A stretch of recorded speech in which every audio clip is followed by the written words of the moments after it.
réconfort. Je n'ai plus peur de rien quand je suis blottie dans tes bras. C'est au pied de ta croix que je trouve le réconfort. Je n'ai plus peur de rien quand je suis blottie dans tes bras. Assoiffée de ton eau qui me redonne la vie. Nous remercions Dieu pour le grand amour qu'il a pour nous.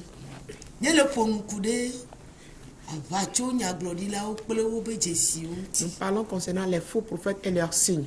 Et nous avons déjà vu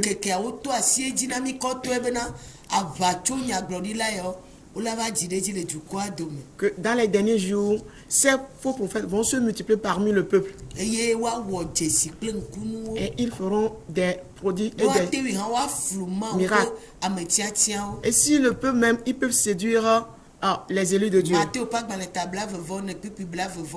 Matthieu 24, le verset 24. Et nous remarquons qu'ils font ces signes avec des esprits, avec des esprits séducteurs dans Apocalypse 16, verset 13 à 14.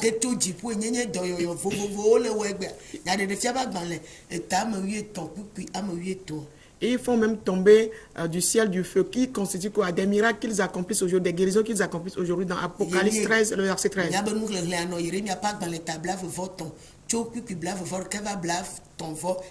Nous avions aussi lu dans Jérémie 23 du verset 21 à 32.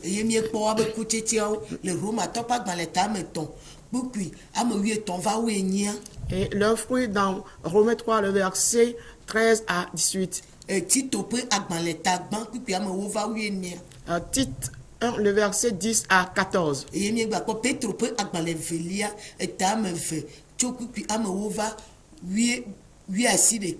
Et également dans 2 Pierre 2, du verset 10 au verset 19. Leur fruit, qui est le mensonge, la séduction, la tromperie pour en tirer du gain, le meurtre, l'adultère, la séduction, l'orgueil, tout genre de plaisir, tout ce qui est charnel. Donc Galates 5, le verset 19 à 21, nous parle, on retrouve toutes ces œuvres charnelles auprès de ces faux prophètes. Et ces fruits,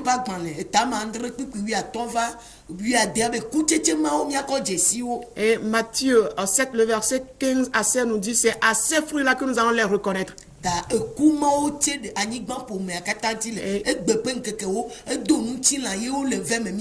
Ce sont ces fruits qui portent sur toute la terre et que ces choses sont bien visibles et que nous remarquons tous. Cette nuit, qu'est-ce que Dieu dit les concernant? Qu'est-ce qu'il dit?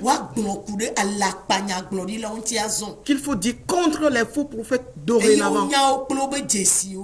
Les connaissant avec leurs signes, qui sont des ventes organisées, qui sont des tromperies qui consistent à avoir des visions pour toi, des rêves, pour te séduire avec toutes ces choses. Qu'est-ce que dit donc Dieu dit donc concernant ces gens? Ce que Dieu dit les concernant, nous devons le connaître cette nuit.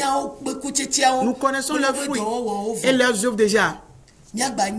Nous devons aussi savoir ce que Dieu dit les concernant, que ça doit s'accomplir contre eux. Quand nous sommes dans Ézéchiel 13, Dieu a demandé à Ézéchiel de prophétiser concernant les prophètes qui donnent leur prophétie selon leur cœur. Ce sont des paroles, leurs propres désirs qu'ils exposent, de prophétiser contre eux, ceux qui ont des visions fausses, de prophétiser contre ces personnes. le prophète Ézéchiel, c'est à lui que Dieu adresse cette parole véritable de prophétiser, de donner ces prophéties comme ces faux prophètes qui ont rempli toute la terre, qui ont séduit la terre, qui ont jeté la terre dans le mal.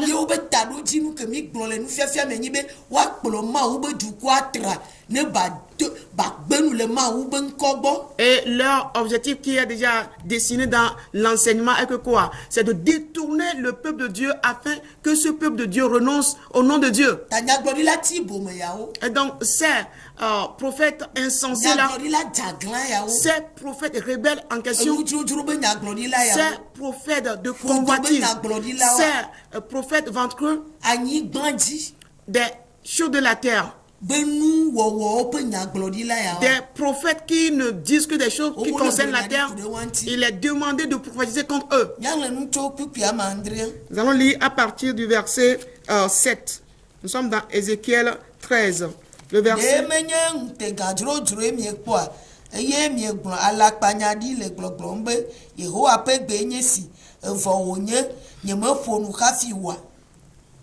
Ézéchiel 13, verset 7. Les visions que vous avez ne sont-elles pas vaines? Et les oracles que vous prononcez ne sont-ils pas menteurs? Vous dites, l'Éternel a dit, et je n'ai point parlé.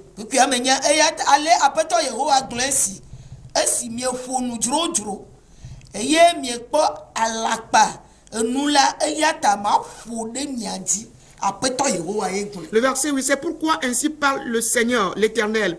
Parce que vous dites des choses vaines et que vos visions sont des mensonges, voici, j'en veux à vous, dit le Seigneur, l'Éternel. Amen. Ce que Dieu dit concernant ceux qui font ces faussetés-là, le voici. Ce n'est pas moi qui vous ai envoyé.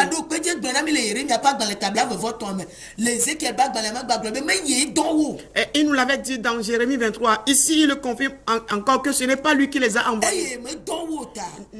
Ne les ayant pas envoyés, il va les surprendre. L'Éternel Dieu dit qu'il va les frapper, qu'il va les surprendre. Parce que Dieu ne les a pas envoyés, mais il détruit les créatures de Dieu. Il dit, j'en veux à vous.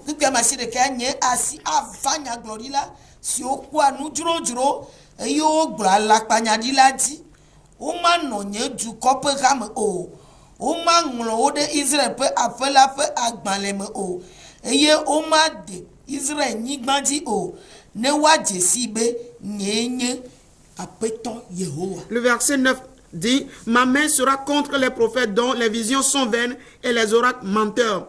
Ils ne feront point partie de l'assemblée de mon peuple. Ils ne seront pas inscrits dans le livre de la maison d'Israël.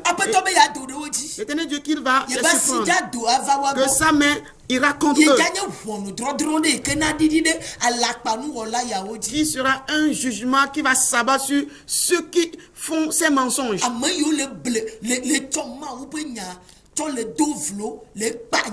Ceux qui méprisent la parole de Dieu en inventant eux-mêmes des paroles. Il dit qu'il va les surprendre. L'Éternel des armées dit qu'il va les surprendre. Les surprenants, ce n'est pas tout. Et ce qu'ils sont en train de faire, il va leur exposer cela. Les conséquences qui doivent s'en suivre, ils doivent le savoir. Les conséquences, les voici. Ils ne feront plus partie de l'assemblée de son peuple. Il va les excommunier. Et leurs noms ne se figureront pas dans le livre d'Israël. Quand on dit le livre d'Israël, on parle du livre de vie.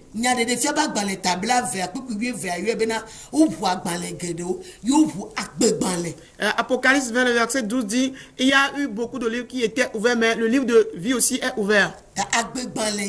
Et donc c'est le livre de vie.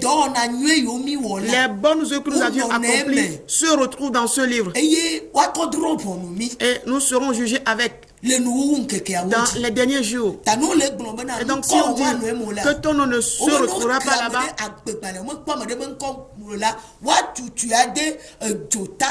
il a dit quand on ouvre le livre de vie et que le nom de quelqu'un ne se trouve pas là-bas, alors il sera jeté dans les temps de feu.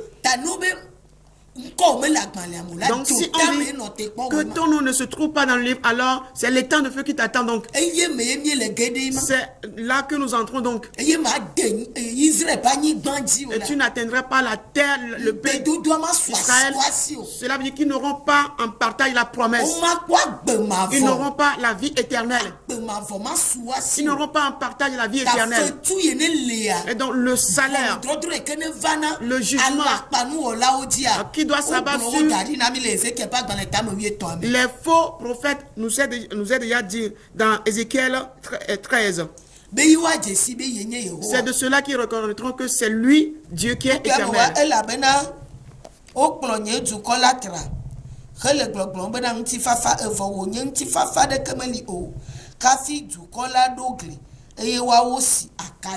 Le verset 10. Ces choses arriveront parce qu'il égare mon peuple, en disant, Père, quand il n'y a point de Père, et mon peuple bâtit une muraille, et eux, ils la couvrent de plâtre. Ils disent la paix, mais il n'y a pas la paix. Parce que ce sont des paroles de séduction. Ayant détourné le peuple du droit chemin, ce qu'ils présentent au peuple, ils disent que ce sont des œuvres pour la vie éternelle. Parce qu'ils savent que c'est pour la vie éternelle que Jésus est venu. Et quand il aurait dit que c'est pour l'enfer, personne ne pourra accepter. Et c'est pourquoi ils disent que c'est pour la vie éternelle, ces œuvres. Et ils ont détourné le peuple vers le mauvais chemin, de la sorte que la vie éternelle qui est la paix, c'est ce qui leur est destiné, alors que le peuple est venu. Et le peuple a construit une muraille et eux ils couvrent cette muraille de plâtre. Le peuple a bâti une muraille que lui, les faux prophètes mettent les plâtres. Et ces plâtres, c'est quoi? C'est tout ce qui est de cette terre pour prendre soin de notre corps.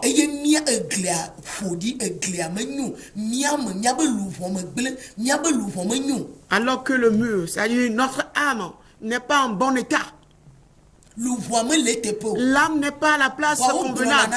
Mais on nous dit que tout ce qu'ils font pour nous, notre corps est en place, en bonne place. Que c'est en cette chose, c'est nos âmes qui ont la vie éternelle, qui ont la paix. Alors que la Bible nous dit dans le livre de Matthieu 6, le verset 33, que de chercher le royaume et sa justice premièrement, et que le reste sur la terre nous sera ajouté. Mais eux, mais lui, l'esprit de séduction prend ce qui est de la terre. C'est ce qu'il nous donne en premier. Nous le donnons.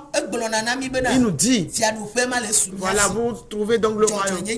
Vous avez donc la justice. Ce qu'il fait pour nous. Nous disons que nous avons la paix, alors qu'il n'y a pas du tout de paix. La paix. Au moment où il ne se tourne pas vers la vérité, celui-là qui n'accepte d'écouter la vérité, il n'a pas la paix. Et donc ces plâtres signifie qui constitue avoir des enfants, avoir de conjoints, avoir de maisons, des voitures, des biens matériels, de l'argent. Ce sont des paroles douces qui nous donnent toutes. Pour nous troubler avec toutes ces paroles, pour nous traîner ailleurs. Ce sont là les plâtres que ces faux prophètes mettent. Quand vient, nous on bâtit la muraille. C'est ceci que j'ai comme problème. Voici ce que je cherche. Voici ce que je cherche. Dès qu'on met le mur en place, quand eux ils viennent, ils ne posent pas de questions. Parce qu'ils ont déjà vu une muraille qu'il faut peindre. Et ils ont un mur qu'il faut donner des fausses. Ils doivent dire reçois. Ils doivent dire reçois maintenant. Est-ce qu'on reçoit pas vraiment. C'est du mensonge. C'est la perdition, le malheur. Donc Dieu a donné une prophétie les concernant qu'il va les surprendre. Il va les rétribuer. Les éloigner de son peuple. Va les ôter. Il verra qu'ils sont là, mais vraiment ils ne sont plus là. Leurs paroles seront assombries. Les puissants qui les soutenaient vont les abandonner. On va les dévoiler partout. Ils seront découverts par tout le monde. Tout ce qu'ils vont dire pour séduire, ils en seront saisis. On va les saisir là-bas. Le verset 11.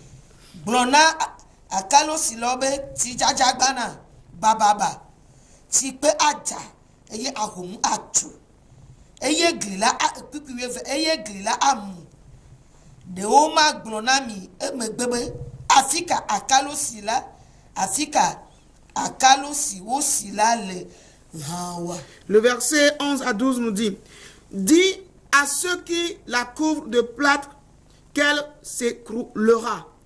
Une plus violente surviendra, et vous, pierre de grêle, vous tomberez, et la tempête éclatera. Et voici, la muraille s'écroule. Ne vous dira-t-on pas où est le plâtre dont vous l'avez couverte? L'Éternel Dieu dit, annonce sa puissance arrive. Tout ce qu'ils font, qu'il va les renverser tous. Les gens ont construit la tour de Babel beaucoup d'années pour atteindre le ciel. Mais en un clin d'œil, Dieu a tout renversé. Il a tout écroulé. Donc, il demande d'informer ceux qui mettent les plaques que la pluie de Dieu, qui est la parole de la vérité de Dieu, va renverser, écrouler ces murailles. Si ta muraille charnelle est renversée, alors ta muraille spirituelle, où elle t'est donc, si le temple, ton temple physique est renversé, où sera donc ton temple spirituel? Est-ce que nous avons une place pour tout cela? Au moment où nous sommes pris en captivité par la séduction, tous ces temples seront renversés. Tous ces lieux où on a mis des plaques, on va les renverser. Les prophètes charnels seront ôtés à jamais. Déclare la parole de l'Éternel. Ces choses sont écrites pour qu'elles s'accomplissent. Afin qu'on sache que Dieu est vivant. Ce que Dieu dit, si ces choses ne s'accomplissent pas, on ne saura pas qu'il est vivant. Et donc c'est faux. Bientôt on va leur réclamer bientôt où se trouve leur place. Et ceux qui ont bâti les murailles, on va leur demander où sont vos murailles.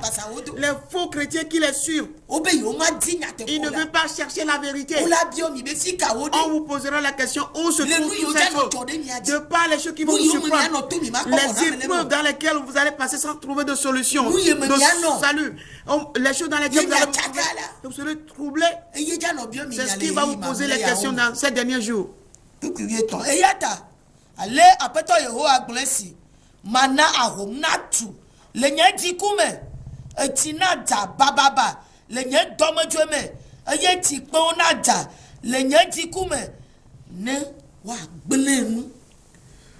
Le verset 13 nous dit: c'est pourquoi ainsi parle le Seigneur l'Éternel, je ferai dans ma fureur éclater la tempête, et il surviendra dans ma colère une pluie violente, et des pierres de grêle tomberont avec fureur pour détruire. Amen.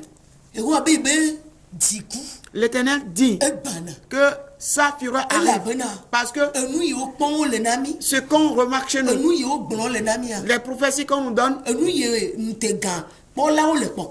ce que ces visionnaires nous donnent comme vision, ces choses qui nous disent qu'ils ne viennent pas de l'Éternel, Dieu est venu pour confirmer sa parole, que cela ne vient pas vraiment de lui. De par des pierres de grêle, des tempêtes qui vont souffler violemment en ces jours, ce qui va nous révéler que la prospérité qui nous promet, que nous avons la guérison, enfin ce ne serait que la maladie. On dira que nous avons la vie, enfin ce serait la mort. Parce que la tempête va souffler contre ceux qui font ces mauvaises choses sur toute la terre. La colère, des grêles vont tomber.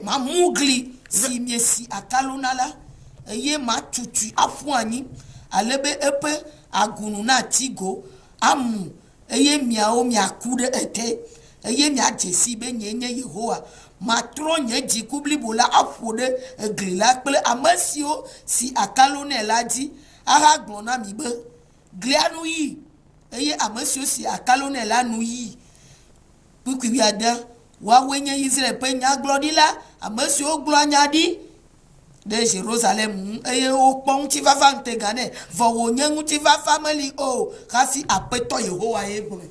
Le verset 14 à 16 nous dit: j'abattrai la muraille que vous avez couverte de plaques, je lui ferai tomber, je lui ferai toucher la terre et ses fondements seront mis à nu. Elle s'écroulera et vous périrez au milieu de ses ruines et vous saurez que je suis l'Éternel. J'assouvirai ainsi ma fureur contre la muraille et contre ceux qui l'ont couverte de plaques. Et je vous dirai, plus de muraille. Et c'en est fait de ceux qui la replâtraient. Des prophètes d'Israël qui prophétisent sur Jérusalem et qui ont sur elle des visions de paix, quand il n'y a point de paix, dit le Seigneur l'Éternel. Amen. Dit que les murailles seront renversées. Ceux qui bâtissent ce mur-là seront détruits. Le temps est arrivé que toute la terre est troublée. Parce que quand on amène ceci, celui-ci va amener un autre.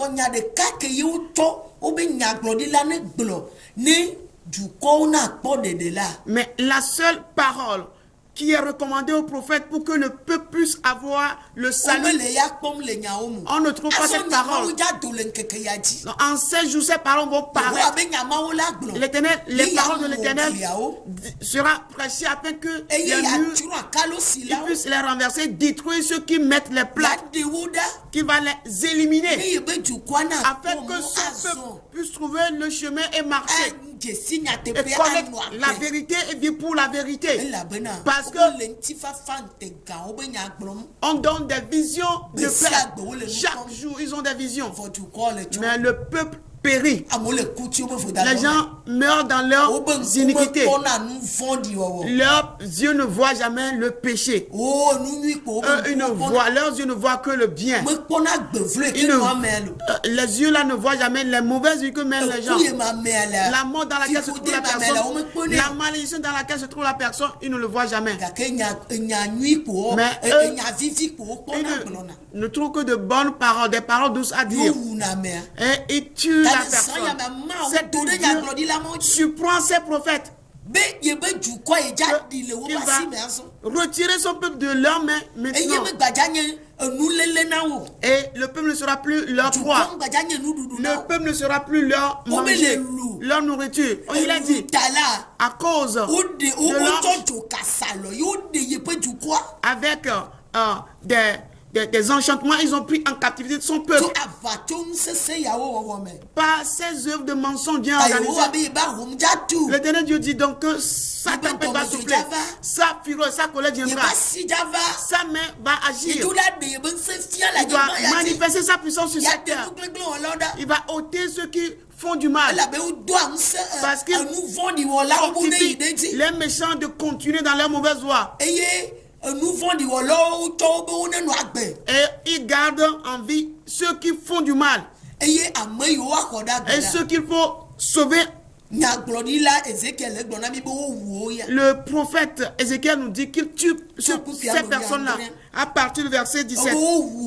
Ils ont tué ces gens. Et ils ont ôté leur vie. Ils recommandent de surprendre ces prophètes et ces prophétesses. Surprendre ces prophètes de Jézabel. Et dis-leur dorénavant que le temps est arrivé.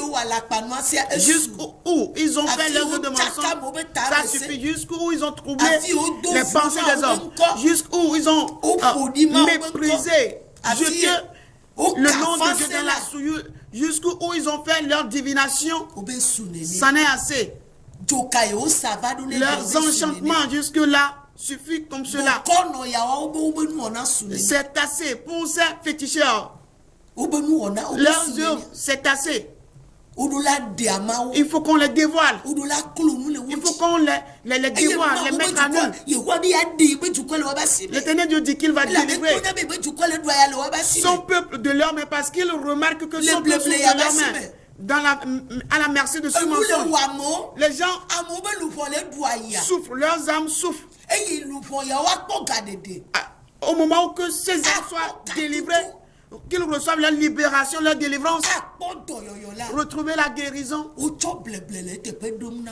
on les surprend avec des mensonges. Mais Jésus est venu de sauver nos âmes afin que nous ayons la vie éternelle et que nos noms soient écrits dans le livre de vie, qu'on se trouve sur la terre de promesses. Mais ces mensonges nous ont traîné ailleurs. Ils ont traîné ailleurs. Ils nous ont dirigés vers les idoles tout en disant qu'ils nous ont amenés à Dieu. Personne ne connaît en ces jours le Dieu de vérité. Tout est troublé. Le temple est troublé. Les scènes de prière sont troublées. Les radios sont troublées. Sur les télévisions, il n'y a que de troubles. Les pays sont troublés, les quartiers sont troublés. Il n'y a que de bruit. Mais jamais tu ne vas trouver la parole de la vie éternelle. Le verset 23 dit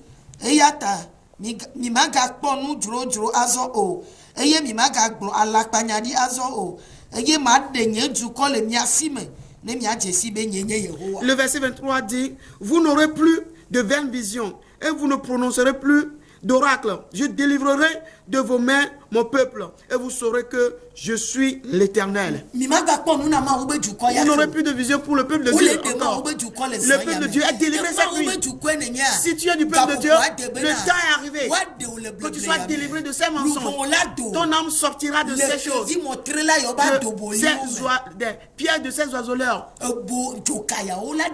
Nous serons délivrés de ces enchantements.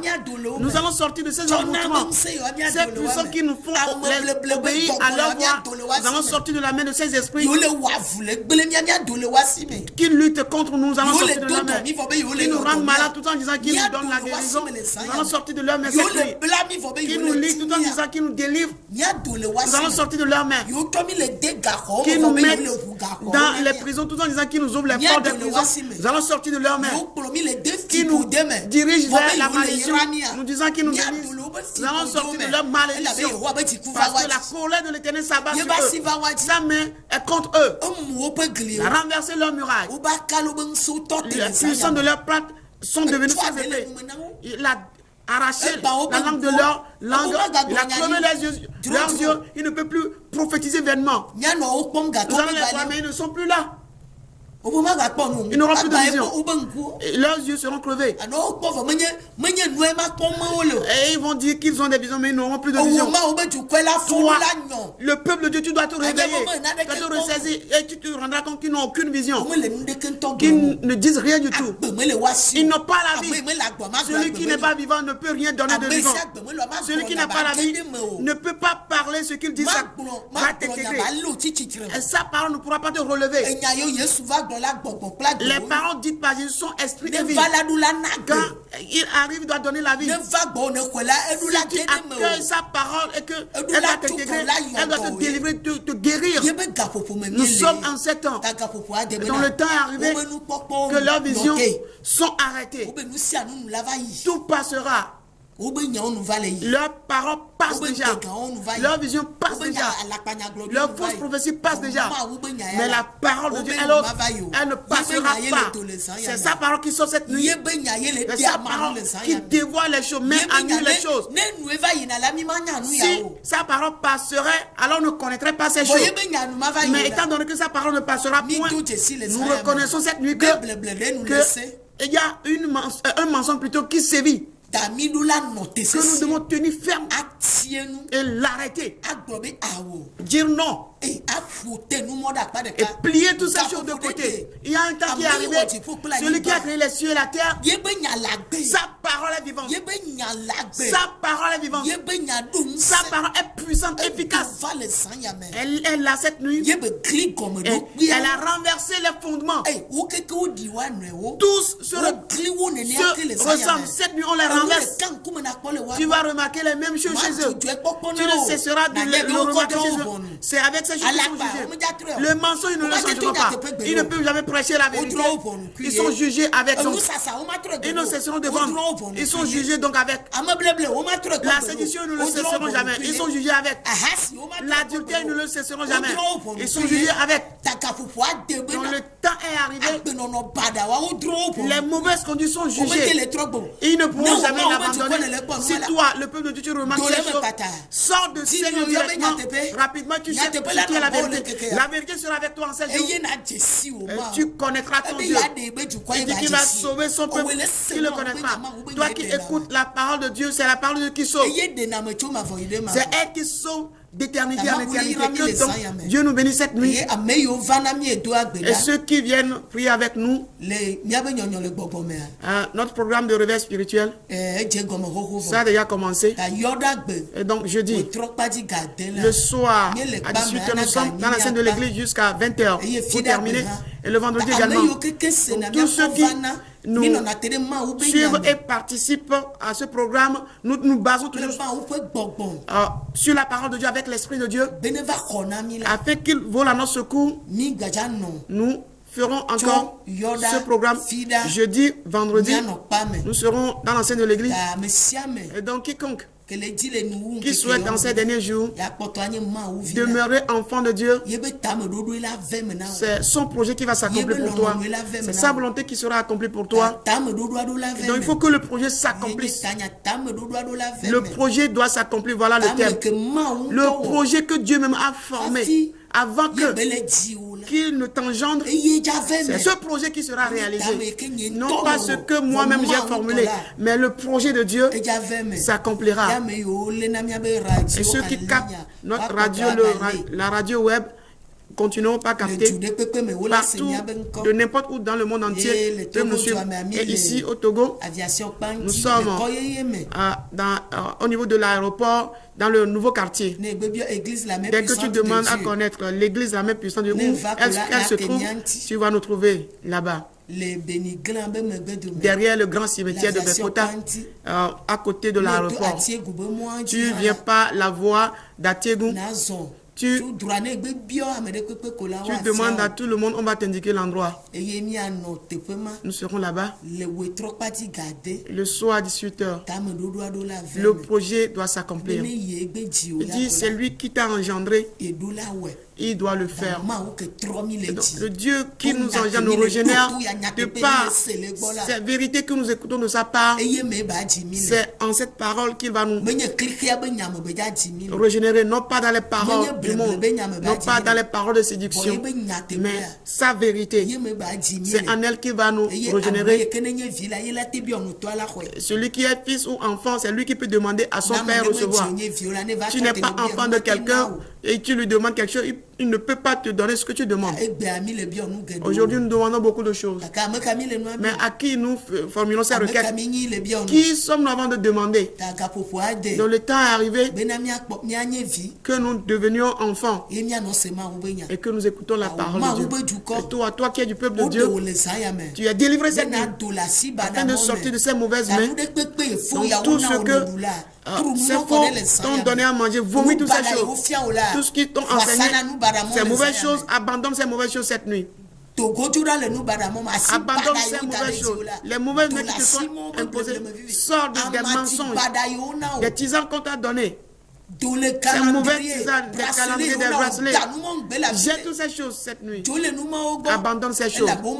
Parce qu'on ne te dira jamais d'abandonner le péché. La méchanceté. Il y a une petite Dieu, mais la main de l'Éternel est sur moi cette nuit. On t'ouvre les yeux. La lumière est mise devant toi afin de trouver le chemin de la vérité. Que tu cherches le chemin de la vérité. Alors, la grâce du Seigneur sera abondante pour vous. Il va se multiplier pour vous. Son salut sera avec vous en ces jours. Dès que tu l'invoques, il te répondra. Au nom de Jésus. Amen. Amen.